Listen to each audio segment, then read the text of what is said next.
बता रहे हैं। श्री सुखदेव जी महाराज, श्री सूत जी महाराज कहते, शौनक आदि ऋषियों, हमने दो लोगों का नाम इसलिए लिया, रस का भूमि भाव का। एक तो रसिक जन, जो भगवत रसिक होते हैं ना, वो ये नहीं देखते कि महाराज ने टेंट कम लगवाया या महाराज ने चेयर कम डलवाई, क्यों? वो तो ये देखते हैं कि कहाँ कथा मिलेगी सुनने के लिए, कथा श्रवण करने के लिए कहाँ मिलेगी, वो भागते हैं। जब इस प्रकार से कहा, श्री सूत जी महाराज कहते, शौनक आदि ऋषि उस क्षेत्र में विराजमान हैं, नेमी शरण क्षेत्र जो है, जहां एक एक निमिष का, एक एक पल का महत्व है। एक एक सेकंड जो है चला जा रहा है ना, कहते घड़ी देख सब कोई चले और घड़ी न जाने कोई, और ना जाने उस घड़ी का आवन होए ना होए। हम सभी लोग क्या करते, घड़ी को देखते, अभी क्या, अभी से नहीं जाना, अभी तो 4 बजे, अभी तो 5 बजे, 6 बजे तक चलेंगे। भैया इस घड़ी का कुछ पता नहीं है, कब सेल खत्म हो जाए। ये धड़कनें जो चल रही है ना, कब सेल खत्म हो जाए, कब ये धड़कनें, श्वासें कब पूरी हो जाए, कोई पता नहीं। बार बार प्यारे घड़ी को मत देखो, जो घड़ी ये मिली है ना, इस घड़ी को या इस समय को इस प्रकार से बिताओ कि जन्म सफल हो जाए, ये मानव का तन पाना सार्थक हो जाए। कवि ने लिखा ना, श्वासों का क्या भरोसा,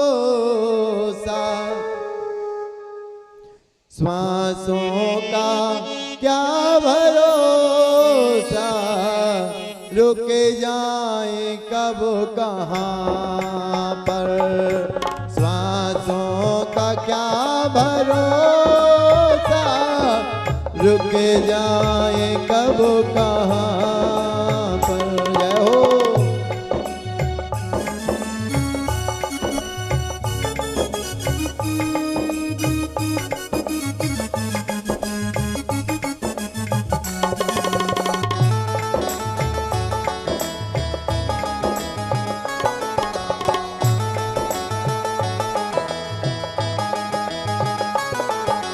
घड़ी देख सब कोई चले, घड़ी न जाने कोई, घड़ी देख सब कोई चले, पर घड़ी न जाने कोई, ना जाने वह घड़ी का आवन होए न होए, ना जाने वह घड़ी का आवन होए न हो।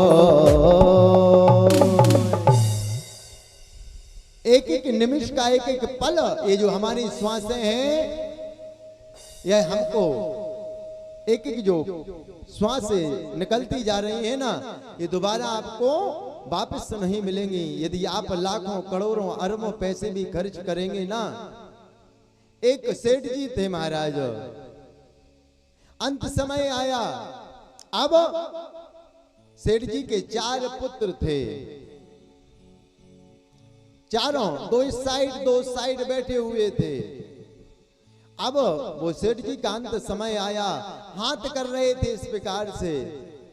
अब चारों बालक जाकर के डॉक्टर के पास गए, विचार किया कि हो सकता है पिताजी कुछ बताना चाहते हैं कि वहां धन गड़ा है। हाथ कर रहे थे, क्यों? बोल नहीं पा रहे थे, वाणी अवरुद्ध हो गई थी, बोल नहीं पा रहे थे, हाथ कर रहे थे। अब बच्चों ने जाकर के डॉक्टर से कहा, डॉक्टर साहब 1 लाख से लेकर के 5 लाख 10 लाख आप कितना भी ले लीजिए, एक बार इनको ऐसा कर दीजिए कि बोल जाएं। हमारे पिताजी कुछ बताना चाहते हैं, हमको लगता है इन्होंने यहाँ कुछ ना कुछ व्यवस्था करके रखी है। अब डॉक्टर आया, बोले भैया फीस बहुत महंगी है, 5 लाख एडवांस आपको जमा करने पड़ेंगे। कोई बात नहीं। चारों पुत्रों ने 1,25,25,000 रुपए दिए। बोले क्यों? बोले जो मिलेगा ना उसमें से भी बंटवारा हो जाएगा। एक बार बोले जाएं सिर्फ। एडवांस जमा हुई, डॉक्टर आए, जैसी दवाइयां चालू हुई और चालू होने के बाद जैसे ही दवाई का असर हुआ, जैसे ही बाबूजी बोले और उन्होंने कहा देखो बेटा वो गैया झाड़ू को सबारा को खा रही है, और उसी समय उनका गोविंदाय नमो नमः हो गया। चारों पुत्र अपने कर्म पर हाथ धर के और विचार करने लगे कि जो शेष था, जो हमारे पास था, वो भी चला गया। जब अंत समय आ जाए ना भैया, तो इस धन दौलत या इस संसार से क्या करना चाहिए? इस घड़ी को देखना बंद कर देना चाहिए, उसकी घड़ी को देखना चाहिए। यदि उस परमात्मा की घड़ी को देखने लगेंगे ना तो ये हमारी घड़ी सही हो जाएगी, और यदि इस घड़ी को देखते रहे तो उस घड़ी का कोई पता नहीं वो घड़ी कब आ जाए। श्री सूत जी महाराज शौनक आदि ऋषियों से कहते, महाराज एक एक पल, एक एक सेकंड जो हमारा निकलता जाता है, यह पुनः दोबारा जीवन में मिलने वाला नहीं है। श्री सूत जी महाराज से शौनक आदि ऋषियों ने पूछा, महाराज ये बताइए किम श्रेया शास्त्र सारम का श्रोताराम प्रयोजनम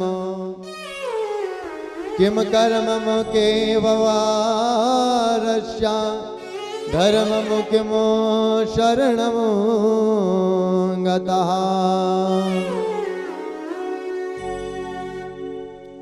श्री सूत जी महाराज से शौनक आदि ऋषियों ने पूछा, महाराज आप हमको ये बताइए कि मानव का परम धर्म क्या है। मानो आज श्री सूत जी महाराज से शौनक आदि ऋषि से 6 प्रकार के प्रश्नों को पूछते हैं।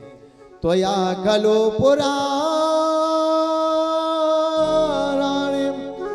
सेयतानि जनांगया आख्यातानि धीतानि धर्मशास्त्राणि यन्नुतम। श्री सूत जी महाराज से पूछा, हे महाराज आप हमको ये बताइए कि मानव का परम धर्म क्या है। पहला प्रश्न पूछा, त्वया खलु पुराणानि, मानव का परम धर्म क्या है। दूसरा प्रश्न किया, हम आप मंदिर में जाते हैं, कोई कहते राम बड़े हैं, कोई कहता कन्हैया बड़ा है, कोई कहते भोले बाबा बड़े हैं, कोई कहता माता जी बड़ी हैं, कोई कहता गणेश जी बड़े हैं, तो किन को पूजें, कौन बड़ा है। पहला प्रश्न किया कि मानव का परम धर्म क्या है। दूसरा प्रश्न किया कि देवता कौन बड़ा है। तीसरा प्रश्न किया, जब भगवान अजन्मा है, भगवान को कहते ना कि भगवान जन्म धारण नहीं करते, तो भगवान जन्म लेकर के क्यों आते हैं। चौथा प्रश्न किया, भगवान के कितने अवतार हुए। पांचवा प्रश्न किया, वक्ता कौन श्रेष्ठ है। वक्ता कौन श्रेष्ठ है, जो कथा को विस्तार रूप में कहे या सूक्ष्म रूप में सुना करके ज्ञान प्रदान करा दे। और छठवां प्रश्न किया कि जब भगवान धराधाम पर आते हैं और जब इस धराधाम को छोड़ के चले जाते हैं, तो धर्म किसकी शरण में जाता है। धर्मम किम शरणम गतः। श्री सूत जी महाराज कहते, हे शौनक आदि ऋषियों, जो तुमने यह प्रश्न किए हैं ना, इन प्रश्नों का हम तुमको जवाब देंगे, लेकिन इसके पहले हम अपने गुरुदेव भगवान को प्रणाम करेंगे। क्यों? क्योंकि गुरु के पास ही कुछ संभव हो सकता है। अच्छा, जब इस प्रकार से कहा, शौनक आदि ऋषि विचार करने लगे, क्या इनके भी गुरु हैं?